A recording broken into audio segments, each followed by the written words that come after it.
Assalamualaikum warahmatullahi wabarakatuh. Perkenalkan, nama saya Adam Farizan Gibran. Nama saya Andika Wicaksono.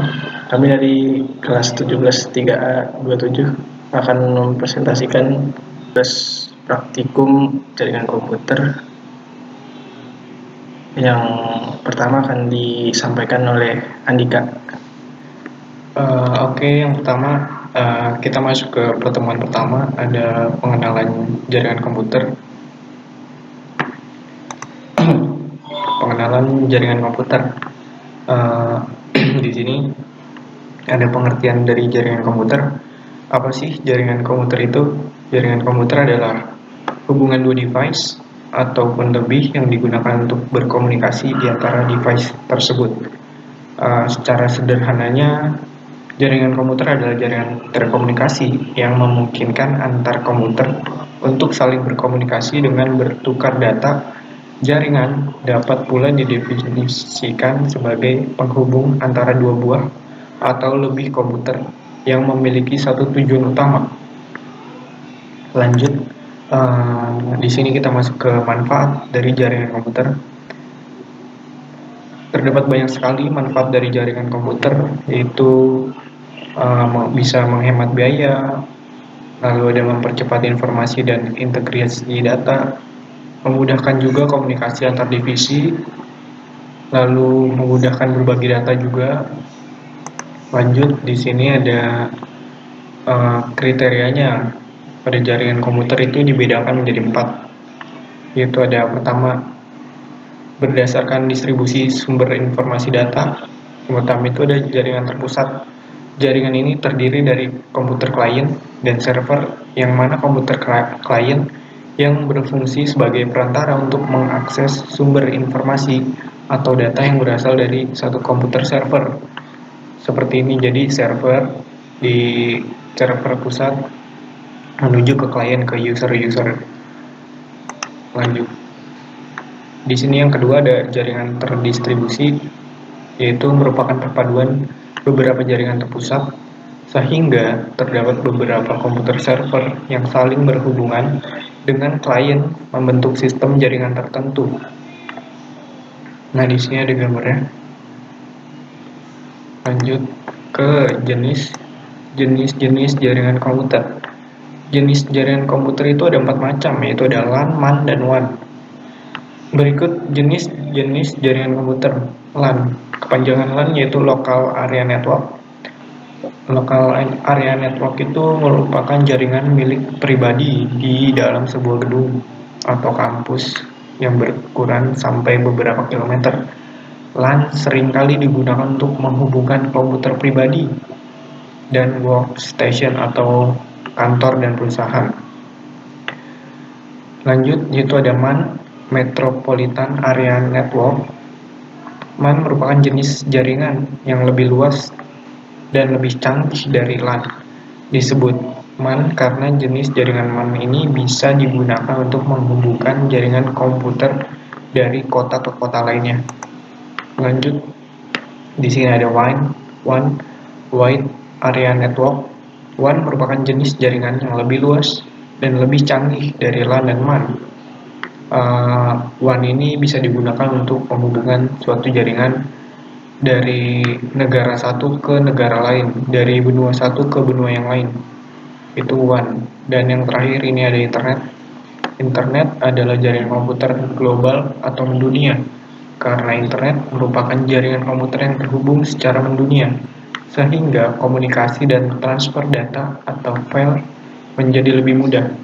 Internet bisa dikatakan perpaduan antara berbagai jenis jaringan komputer beserta topologi dan tipe yang saling berhubungan satu sama lain. Lanjut, di sini ada berdasarkan peranan hubungan tiap komputer dalam memproses data. Di sini yang pertama ada jaringan client server. Pada jaringan ini terdapat satu atau beberapa komputer server dan komputer klien. Komputer yang akan menjadi komputer server maupun komputer klien dapat diubah-ubah melalui software jaringan pada protokolnya. Komputer klien sebagai perantara untuk mengakses data pada komputer server, sedangkan komputer server menyediakan informasi yang diperlukan oleh komputer klien. Yang kedua ada jaringan peer-to-peer. Jaringan ini tidak ada komputer klien maupun komputer server, melainkan dapat melakukan pengiriman maupun penerimaan informasi, sehingga semua komputer berfungsi sebagai klien sekaligus server. Yang ketiga, lanjutan ini ada jaringan air cable atau wireless network, merupakan jaringan dengan medium berupa gelombang elektromagnetik. Pada jaringan ini tidak diperlukan kabel untuk menghubungkan antar komputer karena menggunakan gelombang elektromagnetik yang akan mengirimkan sinyal informasi antara komputer dan jaringan. Nah, di sini yang terakhir ada topologi jaringan. Topologi jaringan itu dibagi atas 4, yaitu ada topologi star seperti ini gambarnya, topologi mesh seperti ini, topologi ring, dan terakhir topologi bus. Sekian dari saya, selanjutnya akan dilanjutkan oleh Adam. Saya akan melanjutkan materi dari Andika, yaitu pertemuan 2 tentang teknik pengkabelan. Yang pertama ada fungsi dan kegunaan kabel straight. Kabel straight digunakan untuk menghubungkan dua device yang berbeda dan merupakan kabel yang memiliki cara pemasangan yang sama antara ujung satu dengan ujung yang lainnya, menghubungkan antara device yang berbeda. Adapun kegunaan kabel straight yaitu menghubungkan komputer dengan LAN pada modem kabel atau DSL, menghubungkan switch ke router, menghubungkan router dengan LAN pada modem kabel DSL, dan menghubungkan hub ke router. Selanjutnya ada langkah membuat kabel straight. Yang pertama yaitu ada urutan warna kabel straight. Contohnya ini ada ujung kabel 1 dan ujung kabel 2. Langkah pertamanya adalah 1. Kupas bagian ujung kabel UTP kira-kira 2 cm. Selanjutnya buka pilihan kabel, kemudian luruskan dan urutkan warna sesuai standar. Yang ketiga, setelah urutan sesuai standar, potong dan ratakan ujung kabel dengan tang crimping. Yang selanjutnya ada yang keempat, masukkan kabel yang sudah lurus dan sejajar dalam konektor RJ45 dan pastikan semua posisinya sudah benar. Dan yang kelima, lakukan crimping dan tekan hingga semua pin kuningan pada konektor RJ45 sudah menggigit pada tiap kabel.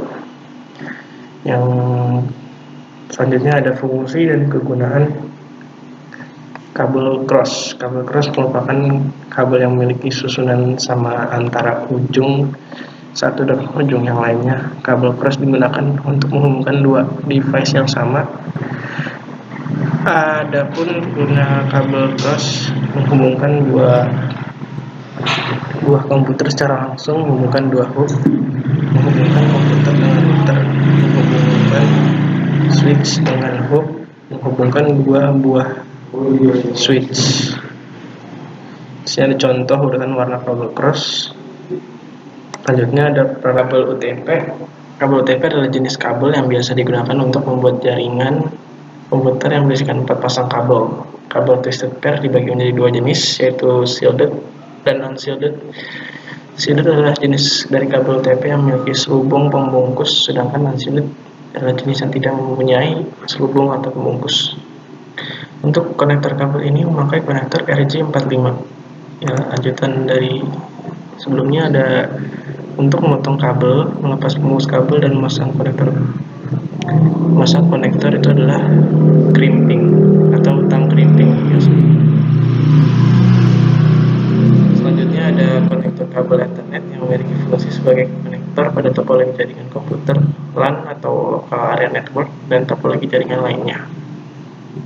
Dan yang terakhir ada LAN tester, digunakan untuk melihat koneksi antar kabel, apakah pin-pin yang terkoneksi sesuai dengan konfigurasi. Ya, selanjutnya akan dilanjutkan oleh Andika. Oke, di sini pertemuan 3, Introduction Mikrotik. Pertama ada awal mulanya terbentuk mikrotik? Mikrotik pertama kali dibuat pada tahun 1996 oleh dua orang yang bernama John dan Arnis. Dua orang ini berasal dari negara Moldova, tepatnya di kota Riga, sebuah negara pecahan dari Uni Soviet. Dua orang tersebut memulai sejarah mikrotik dengan membangun sebuah perangkat hasil dari perpaduan antara dua buah sistem operasi, yaitu Linux dan MS-DOS, dan teknologi wireless LAN atau WLAN Aeronet yang memiliki kecepatan 2 Mbps. Misi besar dua orang tersebut memulai menemui titik terang setelah ada 5 konsumen di Latvia. Misi besar mereka adalah membuat suatu sistem operasi untuk router, bukan hanya membuat wireless, USB, ISP, seperti yang telah mereka lakukan pada awal sejarah mikrotik. Lambat laun mimpi mereka terwujud dengan dibantu beberapa jumlah orang, 5-15 orang. Mereka mengembangkan US mikrotik untuk router tersebut menggunakan Linux. Linux dengan kernel 2.2 adalah yang mereka pergunakan pertama kali untuk membangun mikrotik router iOS.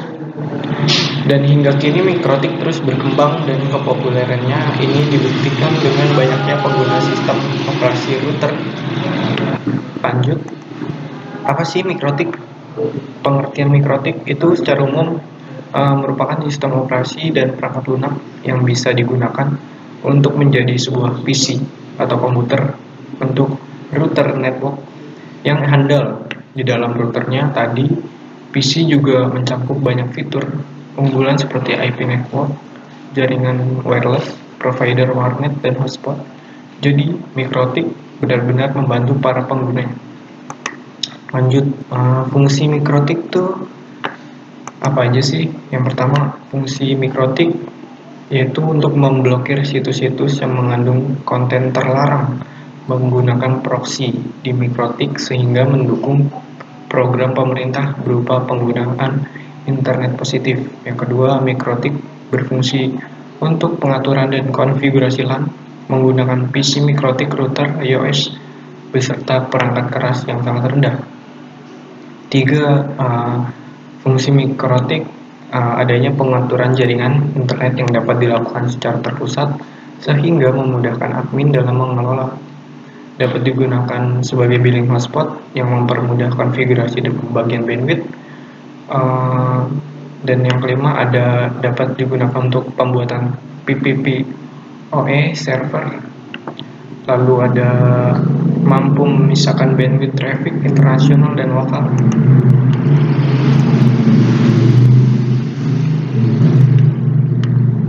Lanjut, langkah-langkah menginstal mikrotik di virtual. Yang pertama ada setelah selesai download VirtualBox, klik new, name, kasih namanya mikrotik, tipe dan version bisa diisi other, kemudian klik next. Alokasi memori dan hard disk bisa disesuaikan kebutuhan atau dapat diklik next sampai selesai settingan default. Yang kedua ada klik menu setting storage pada controller IDE, pilih empty, lalu masukkan router iOS mikrotik yang telah di-download pada CD atau DVD drive. Yang ketiga, masih juga di menu setting, yaitu ada klik network, ubah menjadi host only adapter, dan lalu klik OK. Yang keempat, jalankan mikrotik, klik start pada VirtualBox. Yang kelima, setelah masuk, terdapat beberapa service yang dapat kita install di VirtualBox. Jika ingin install semua service, tekan A untuk select all, kemudian tekan I untuk install. Lalu do you want to keep old configuration? Pilih and warning all data on the disk will be erased. Continue. Lalu pilih Y, tunggu sampai proses instalasi selesai. Yang keenam ada sebelum di restart atau di reboot, pastikan hilangkan checklist pada mikrotik 6.15.iso. klik kanan pada icon disk pada VirtualBox. Setelah itu, enter untuk reboot atau restart. Jika benar, setelah reboot akan muncul login router iOS MikroTik. Login menggunakan user admin, passwordnya dikosongkan aja, habis itu enter. Nah, di bawah ini adalah tampilan dari MikroTik VirtualBox dan selesai. Oke, di sini saya akan menjelaskan pertemuan 4, yaitu mengatur IP address, DNS, blocking terhadap klien. Oke, langsung saja. Yang pertama kita klik kanan open network dan internet setting.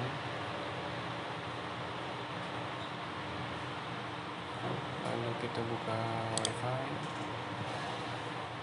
change adapter option,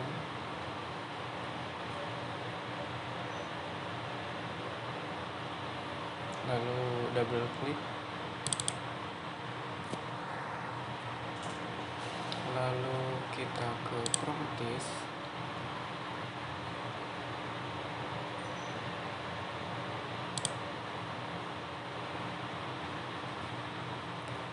kita ke sharing, kita centang ini, kita ubah dari select ke VirtualBox host only network. Klik OK, yes. Kita klik details. Dan di sini IP address kita adalah 192.168.4374 untuk mengkoneksikan gateway. Close. Sini double klik ke properties, kita klik internet protocol version 4. Nah, di sini setelah masuk ke internet protocol version 4, kita masuk ke IP address kita yang tadi kita isi 192.168.3.7.4. Oke. Di sini juga kita kita ketik 192.168.3.7.4.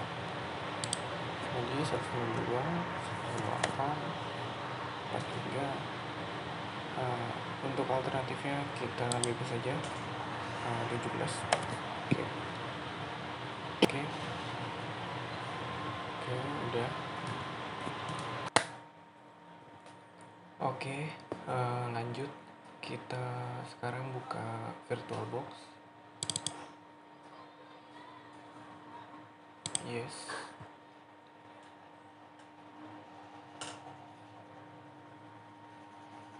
Kita tunggu VirtualBox-nya terbuka. Oke, di sini udah ada MikroTik. Kita langsung start aja.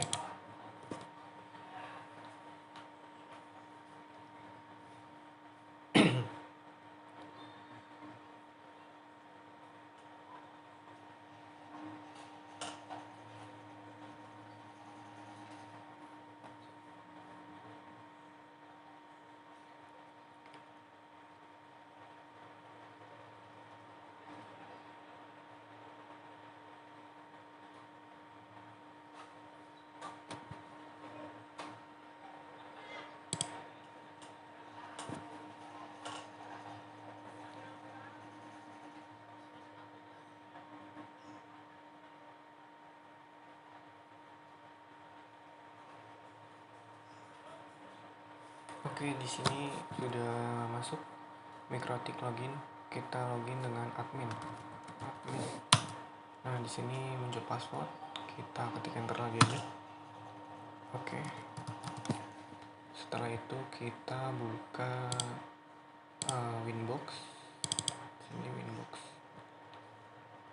Sini kita klik yang titik 3 sampai muncul MAC address seperti ini. Kita klik connect. Oke, langkah awal yang kita lakukan di sini adalah menuju ke IP address. Nah, di sini saya sudah menambahkan untuk server dan klien. Nah, pertama kita pilih tambah, nanti muncul seperti ini. Ini untuk servernya. Kita masukkan alamat IP 192.168.43 dan belakangnya bebas. Saya pilih 100/24. Di sini networknya juga 192.168.43.0. Setelah itu kita klik apply lalu OK. Nah, di sini meter 2 ini untuk klien. Di sini bebas juga belakangnya. Di sini saya pakai 1/24 internet 2. Setelah itu apply lalu OK. Sudah. Habis itu kita ke IP DNS. Nah, di sini servernya itu kita masukkan dengan IP kita yang ada di sini. Double klik lalu details. Nah, di sini IP address kita 192.168.43.235. Sama, kita centang yang ini allow remote request. Di situ sudah apply OK. Lalu lanjut ke firewall. Nah, di firewall ini kita awal mula dari sini filter rules, terus ke NAT, kita pilih tambah, lalu masuk ke general, pilih ini src NAT, lalu out interface nya Ether 1, terus ke action. Di action kita pilih mask ke red. Oke, to play. Oke. Lalu lanjut lagi ke roots. Di sini kita tambah. Setelah tambah nanti muncul seperti ini. Di sini addressnya biarkan saja 000. Lalu lagi di gateway-nya kita masukkan IP address kita yang ada di sini 192.168.43.235. Oke. Setelah itu sudah biarkan semuanya apply. Oke. Lalu kita close. Nah, setelah dari routes tadi kita ke new terminal untuk mengecek apakah internetnya sudah bisa atau belum. Kita ke terminal, kita ketik ping 8888. Kita ketik enter. Nah, di sini sudah tersambung, sudah bisa internetnya, tidak ada connection timeout yang menyebabkan error dan tidak bisa. Oke, semuanya berjalan lancar saja internetnya.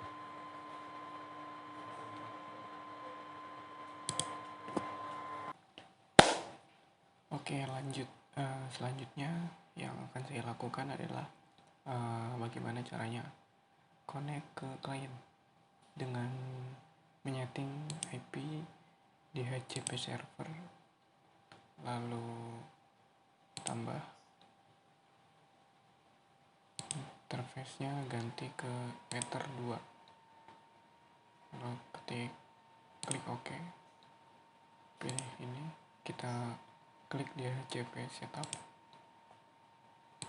jadikan user interface-nya ke Ether 2, klik next. Nah, DHCP address-nya seperti ini, klik next lagi, gateway-nya seperti ini, next. Oke.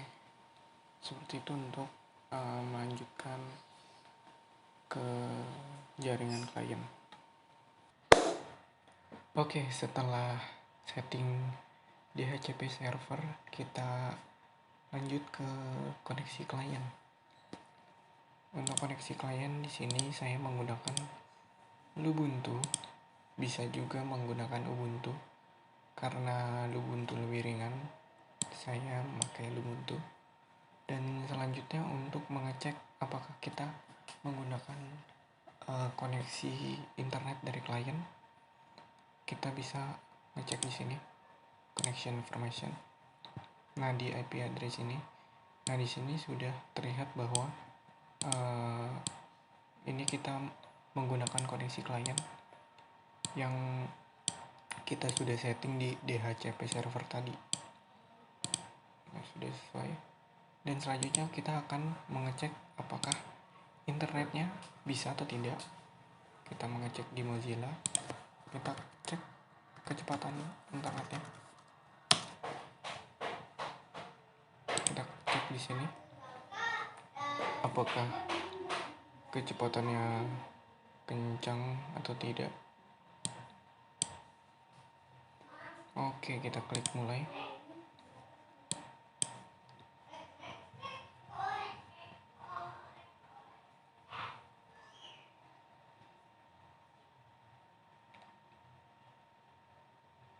Oke, 1 Mbps. Oke. Kecepatan unduhnya tembus 2 Mbps. Oke.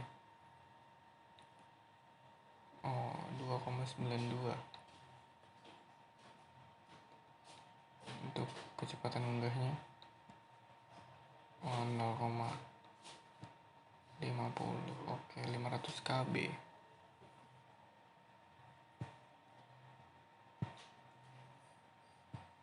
Oke, kita lanjut ke pembatasan bandwidth atau pembatasan kecepatan internet. Di sini kan tembus 2 MB diunggah. Ini 0,62 yang artinya sekitar 500 kilobyte. Nah, kita bisa setting di Winbox. Kita pilih queue. Kita pilih tambah. Nah, di sini kita bisa kita kasih nama bandwidth. Nah, di sini max limitnya tadi tembus sampai 2 Mbps. Di sini saya pilih 1 Mbps saja. Ini juga, habis itu kita klik apply. Oke. Kita masuk ke Ubuntu lagi untuk tes apakah bisa.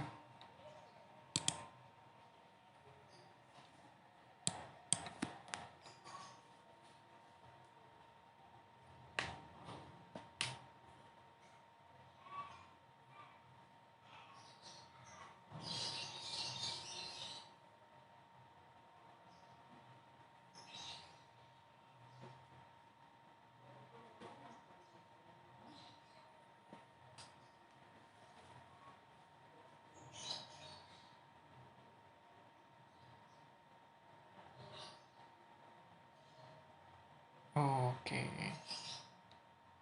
Ya, dia tidak melebihi 1 Mbps. Di bawah 1 Mbps.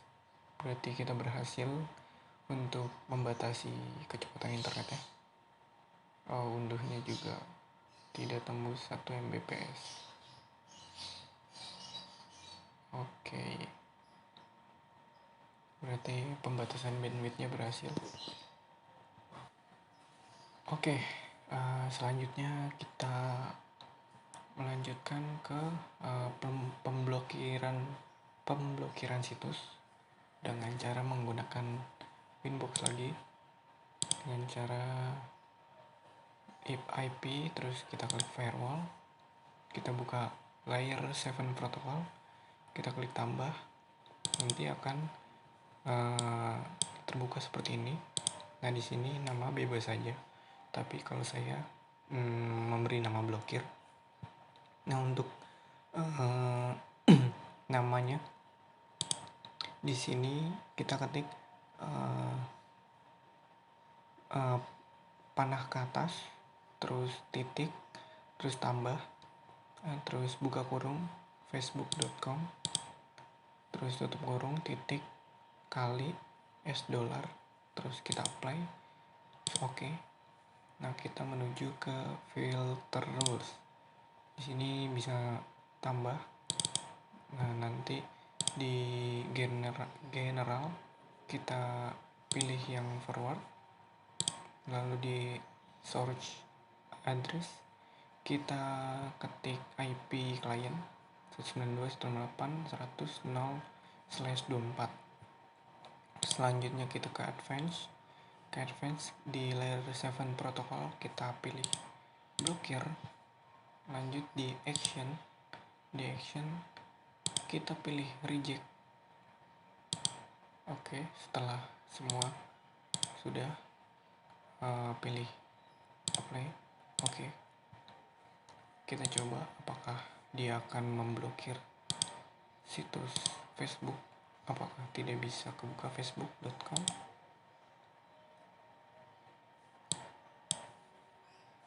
Oke, sini saya sudah pilih facebook.com.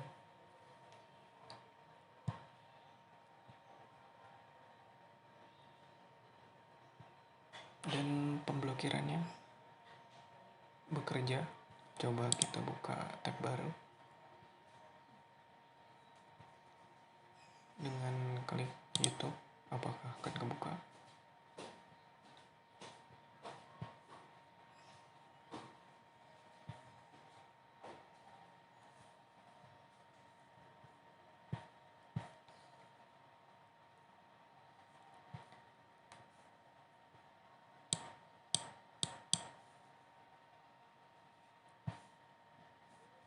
Oke, di sini tidak bisa terbuka facebook.com, tapi di sini YouTube. Di sini YouTube terbuka. Nah, di sini YouTube terbuka. Coba sekali lagi kita refresh, apakah bisa? Kita tetap tidak bisa. Coba kita buka Google. Apakah akan kebuka Google? Oke, terbuka di sini. Oke. Jadi pemblokiran situsnya bekerja. Oke, di sini terbuka juga Google. YouTube juga kebuka. Sementara Facebook tidak terbuka. Ya, selanjutnya saya akan melanjutkan materi dari Andika, yaitu tentang pertemuan 10, atau saya sebut ada tunnel VPN. Yang pertama itu ada pengertian tunnel. Tunneling adalah suatu teknologi yang digunakan untuk membuat sambungan atau koneksi private point-to-point melalui jaringan internet atau publik sehingga paket data yang diantar bebas gangguan atau lebih aman. Disebut tunnel karena lokasi point-to-point tersebut sebenarnya terbentuk dengan melintasi jaringan internet, namun koneksi tersebut tidak memperdulikan paket-paket data milik orang lain yang sama-sama melintas jaringan umum tersebut, tetapi koneksi tersebut hanya melayani transportasi data dari koneksi point-to-point tersebut. Selanjutnya ada jenis-jenis tunnel, yaitu yang pertama ada IP in IP. Protokol IP bekerja dengan paket data dari satu IP ke IP lain untuk membentuk network tunnel. Berbeda dengan EOIP yang hanya bisa digunakan untuk router yang sama-sama mikrotik, IP dapat berjalan hampir di semua jenis router selama router tersebut mendukung protokol IP. Yang selanjutnya ada PPPoE atau Point-to-Point Protocol over Ethernet. Protokol menyediakan manajemen penggunaan yang luas, manajemen jaringan dan manfaat, akuntansi untuk ISP dan administrator jaringan. Saat PPPoE digunakan terutama oleh ISP untuk mengontrol koneksi klien, untuk XDSL dan modem kabel serta jaringan internet biasa. PPPoE merupakan panjangan dari Point-Point Standard Point Protocol (PPP). Selanjutnya ada L2TP atau Layer to Transfer Protocol. yaitu merupakan terowongan atau saluran yang aman tunnel secure yang gunanya untuk mengatur alur IP yang menggunakan PPP untuk ditransmisikan melalui jaringan TCP atau IP, yang ini juga biasa digunakan untuk membuat sebuah VPN atau silang VPN yang terdapat di jaringan publik seperti internet. Selanjutnya ada PPTP, Point to Point Transfer Protocol. Protokol tunneling point to point adalah metode yang mengimplementasikan VPN dengan banyak masalah keamanan yang diketahui dengan menggunakan saluran kontrol TCP dan saluran GRE, yaitu Generic Routing Encapsulation, untuk merangkum PPP. Selanjutnya ada SSTP, yaitu Secure Socket Tunneling Protocol, membutuhkan sertifikat SSL di masing-masing perangkat kecuali kalau keduanya menggunakan router OS. Komunikasi SSTP menggunakan TCP port 43 SSL harus memastikan clock sudah sesuai dengan waktu real jika menggunakan sertifikat menyamakan waktu router dan dengan real time bisa dengan fitur NTP client. Belum semua OS support VPN dengan mode SSTP. Selanjutnya ada OpenVPN, adalah aplikasi perangkat lunak open source yang mengimplementasikan teknik virtual private network atau VPN untuk membuat koneksi point to point atau situs ke lokasi yang aman. OpenVPN memungkinkan peer to saling mengotentikasi menggunakan kunci rahasia yang dibagikan sebelumnya, sertifikat atau nama pengguna, atau bisa disebut password. Ketika digunakan dalam konfigurasi multi-client server, ini memungkinkan server untuk melepaskan sertifikat autentikasi untuk setiap klien menggunakan tanda tangan digital dan otoritas sertifikat. OpenVPN menggunakan library enkripsi OpenSSL secara ekstensif serta protokol TLS dan berisi banyak fitur keamanan dan kontrol. Selanjutnya ada VPN secara pengadaannya. Yang pertama ada voluntary tunnel, yaitu tunnel VPN yang dibuat secara sukarela oleh pengguna yang membutuhkan sambungan VPN antara titik pada jaringan komputernya. Selanjutnya ada compulsory tunnel, yaitu tunnel VPN yang secara khusus budget transparan oleh ISP bagi pelanggan layanan VPN-nya. Dan yang terakhir ada VPN secara pengamanannya. Security VPN yaitu mode sambungan VPN yang menggunakan salah satu dari 3 teknologi tunneling yang ada, yaitu PPTP, L2TP, dan Internet Protocol Security (IPsec). VPN merupakan perpaduan antara teknologi tunneling dan enkripsi sehingga aman daripada koneksi internet biasa. IPVPN yaitu metode VPN yang dilakukan oleh ISP melalui media IP secara keseluruhan di dalam jaringan internalnya. Contoh IPVPN adalah mekanisme multi-protokol label switching atau MPLS dan virtual private LAN service atau VPLS, dan seterusnya.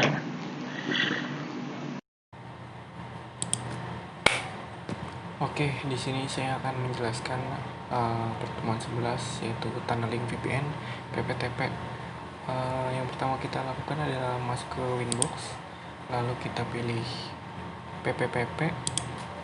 Nah, yang pertama kita pilih PPTP server. Nah, di sini harus di enable. Tadinya kan belum di checklist enable, kita checklist enable. Lalu di bawah sini ada default encryption. Kita pilih default encryption dulu. Sebelumnya default, kita pilih default encryption, lalu apply, oke. Lalu habis itu kita ke secret. Di secret kita klik tambah. Nanti akan muncul seperti ini. Namanya ini VPN PPTP. Passwordnya itu bebas saja, kalian mau apa. Kalau di sini saya 123456778. Nah, untuk servisnya kita pilih PPTP dan profilnya tadinya default, kita pilih default encryption. Local addressnya diisi Ethernet 1 dan remote addressnya itu IP client. Habis itu apply, habis itu oke. Nah, masuk ke interface, kita pilih ini. Nah, pas dipilih ini kita pilih PPTP server. Setelah dipilih nanti akan muncul seperti ini, VPN remote di name. Nah, di user kita pilih admin, kita ketik admin VPN, habis itu apply, lalu oke. Oke, lanjut ke interface. Kita pilih tambah, lalu kita pilih PPTP server, nanti akan muncul ini, nanti akan muncul seperti ini. Lalu kita beri nama VPN remote, dan di user kita beri nama admin VPN. Setelah itu apply, lalu oke. Lalu di Ether 1 kita di sini ke ARP, kita pilih proxy ARP, lalu apply, situ oke. Nah, untuk Ether kedua, untuk klien kita masuk ke Ubuntu,